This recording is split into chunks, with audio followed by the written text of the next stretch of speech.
Il-mulej ma'kom. Miegħek ukoll. Qari mill-Evanġelju skont San Ġwan. Glorja lilek mulej. F'dak iż-żmien meta Ġesu ra lil Natanael risaq lejh qal: hawn Iżraeli li jistħoqlu dan l-isem ma hemm ebda għerq fih. Natanael saqsih: Rabbi, kif sirt tafni? U Ġesu wieġbu: rajtek taħt is-siġra tat-tin qabel ma kellmek Filippu. Rabbi, qallu Natanael, int li bent Alla, inti s-Sultan ta' Iżrael. Ġesu wieġbu: qiegħed temmen għax għedtlek li rajtek taħt is-siġra tat-tin, qatt tara ħwejjeġ akbar minn dawn.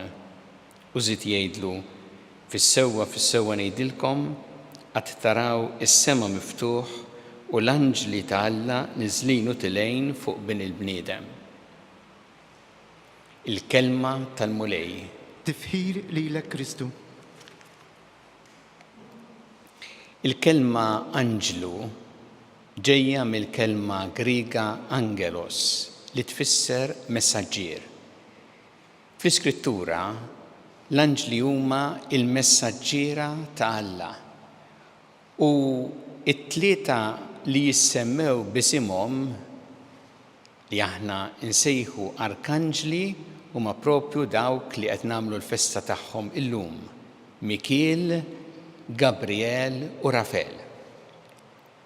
F'isimhom stess, fit-tifsira ta' isimhom, hemm miġbura l-missjoni li Alla tom. Mikiel, xi fisser Mikiel? Ifisser minu bħal Alla. Mikiel narawh fil-ktieb ta' Danjel u fil-ktieb ta' l-Apokalissi li għadna kif smajna illum. Mikiel jirrappreżenta din il-forza kontra ix-xitan, kontra l-qawwa tal-ħażen. Mikiel huwa l-arkanġlu li jipproteġi lil dawk li jħobbu lil Alla, li jipproteġi lil poplu ta' Alla. Aħna fil-fatt ngħidu talba lil San Mikiel kull darba wara ir-reċita tar-Rożarju hawnhekk. U tajjeb li nieqfu propju fuq it-tifsira ta' ismu minu bħal Alla. Fakkarna li ħadd mu bħal Alla, ħadd ma jista' jieħu post Alla, ebda idolu. U Alla huwa dak li lilna imexxina fil-ħajja tagħna anki jekk it-triqat tiegħu mhux dejjem huma t-triqat tagħna, il-ħsibijiet tiegħu mhux dejjem huma l-ħsibijiet tagħna. Imma Alla tagħna li nemmnu fih u Alla qrib tagħna li permezz ta' Ġesu urina propju kemm iħobbna u kemm huwa qrib tagħna. Gabriel ismu ifisser Alla huwa l-qawwa tiegħi. U Gabriel narawh mod speċjali fit-tħabbira li jagħmel lil Zakkarija u lil Marija. Lil Zakkarija li kien se jitwiled Ġwan il-Battista u lil Marija li se jitwiled Ġesu. U fid-darbtejn Gabriel hekk jgħid: tibżax Zakkarija, tibżax Marija. U jgħidilhom biex ma jibżawx il għaliex Alla huwa l-qawwa tagħhom. Fil-fatt li Marija jgħidilha l-Ispiritu Santu jiġi fuqek u l-qawwa tal-għoli tixħed id-del tagħha fuqek. Kemm importanti niftakru dan. Alla huwa l-qawwa tagħna.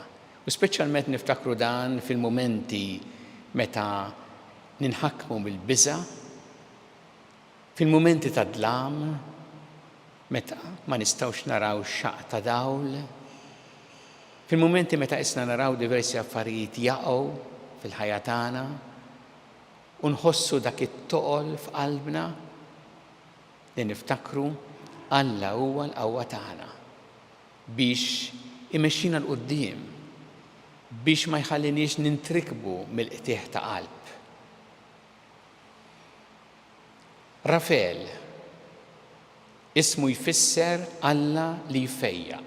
Ir-Rafel narawh fil-ktieb ta' Tobit, meta hu jakkumpanja lil Tobija imbagħad ifejjaq ukoll il-missieru.